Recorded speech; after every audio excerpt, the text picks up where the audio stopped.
अध्याय 1 है संख्या पद्धति। ठीक, संख्या पद्धति।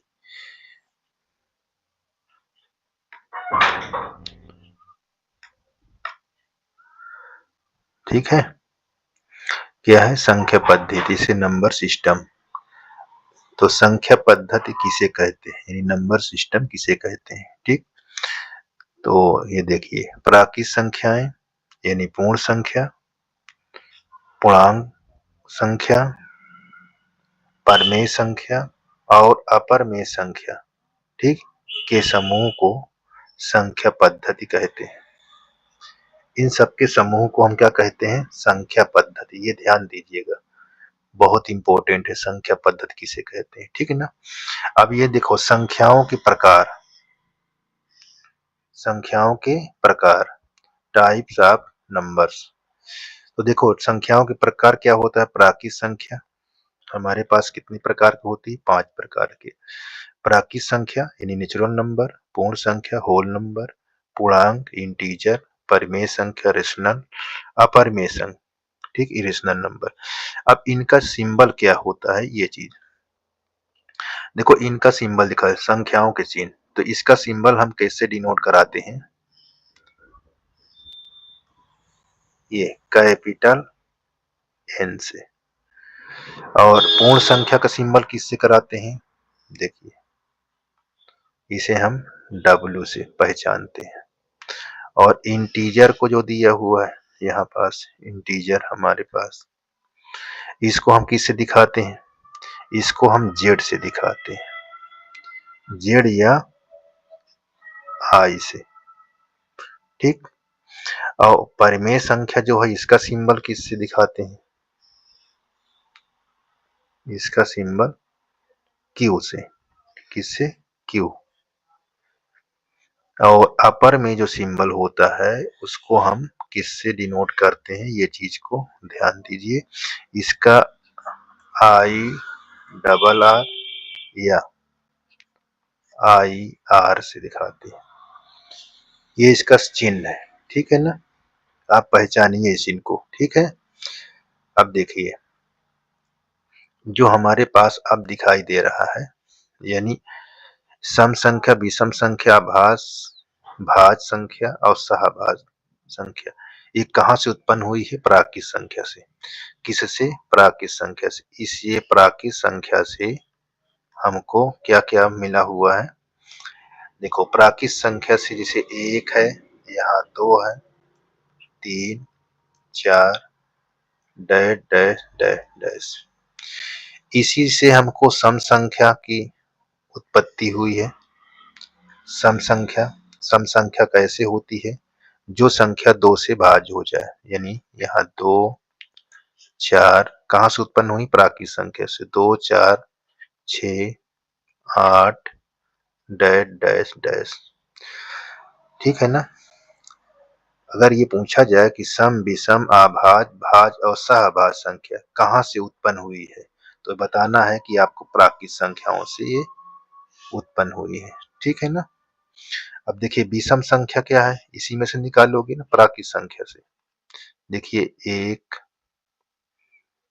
ये 3, 5, 7, 9, 11, ये विषम संख्या है।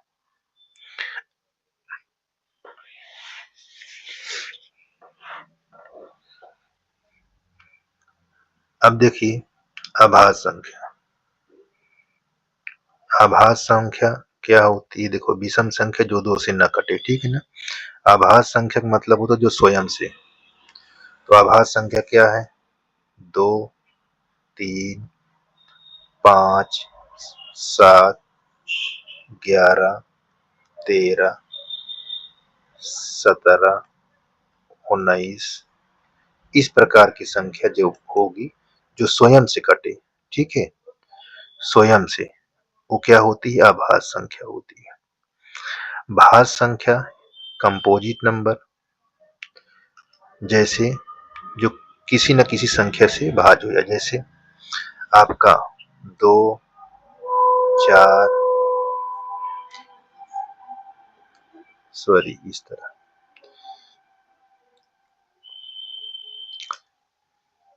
भाज्य संख्या को ध्यान से आप करिए। क्या कहा? भाज्य संख्या। जैसे हमको 4 ले लीजिए, ये 6 ले लीजिए, 8, 9, ठीक, 10, 12, 14, 15, इस प्रकार की संख्या को भाज्य संख्या। देखो 2 से कट रही है, 3 से कट रहा है, 5, 2 दोनों से कट रहा है, 3 से कट रहा है, 2 से कट रहा है। ऐसी संख्या हो जो किसी न किसी संख्या से क्या है, पूर्णतः भाज्य हो जाए, इसे या कट जाए, उसे भाज्य संख्या कहा जाता है। देखिए, इसे ये संख्या है, आपको पहचानना है। इसे हम कंपोजिट नंबर कहते हैं। अच्छा, अब देखिए सहआभाज्य संख्या। सहआभाज्य संख्या क्या है? सहआभाज्य संख्या को हम कैसे पहचानेंगे? जैसे देखिए, एक युग्म हो, ये एक के सिवा किसी एक दूसरे को एक के सिवा किसी से नहीं कटती है, ठीक। ये 1 और 2 एक के सिवा एक दूसरे को किसी चीज से ना काटे, ऐसी संख्या को हम सहआभाज्य संख्या कहते हैं। जैसे देखिए, ये 1, 3, 3, 4, ये आपस में एक के सिवा किसी से नहीं कट रही है, ठीक है ना। ऐसे युग्म बनाना है और ऐसे युग्म को आपको ध्यान देना है।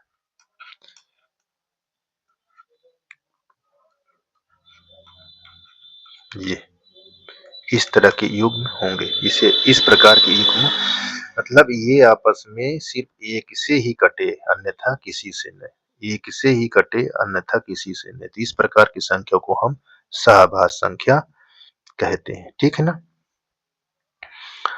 अब देखिए नोट पॉइंट में ध्यान दीजिए। नंबर 1 में संख्या 1 न तो अभाज्य संख्या है और न ही भाज्य संख्या है, इसलिए देखो हमने इसको भाज्य अभाज्य में नहीं लिखे हैं। देखिए, ये अभाज्य है और ये भाज्य है, इसमें नहीं देखो लिखा गया। इसमें बताया गया नोट पॉइंट में कि संख्या जो 1 है न तो अभाज्य है और न ही भाज्य है। ये नोट पॉइंट है आपको। नंबर दूसरा में देखो, संख्या 2 सबसे छोटी अभाज्य संख्या होती है। 2 सबसे छोटी अभाज्य संख्या होती है तथा ये केवल 2 ही से सम अभाज्य संख्या है। केवल 2 ही समाभाज्य संख्या है, ठीक है ना। ये चीज को ध्यान देना है। तीसरे पॉइंट, सबसे छोटी भाज्य सम संख्या 4 होती है। सबसे छोटी भाज्य संख्या सम संख्या 4 होती है और सबसे छोटी भाज्य विषम संख्या 9 होती है। ध्यान देना, ठीक है। भाज्य सम संख्या 4 और सबसे छोटी भाज्य विषम संख्या 9। तो इस प्रकार आपको ये चीज ध्यान देना है, ठीक है। बहुत इंपॉर्टेंट है, ये चीज आपको सीखना है ना। क्लास जो 9th के बच्चे हो या 10th के हैं, ये आपका कक्षा 9 का, ठीक है। ये कक्षा 9 वालों के लिए है, ये ध्यान देना है। तो अब आपका क्लास सभी सीरियल से पढ़ाया जाएगा। सभी लोग इसको देखें, लाइक शेयर जरूर करें। कैसा लगा ये भी कमेंट में लिखें।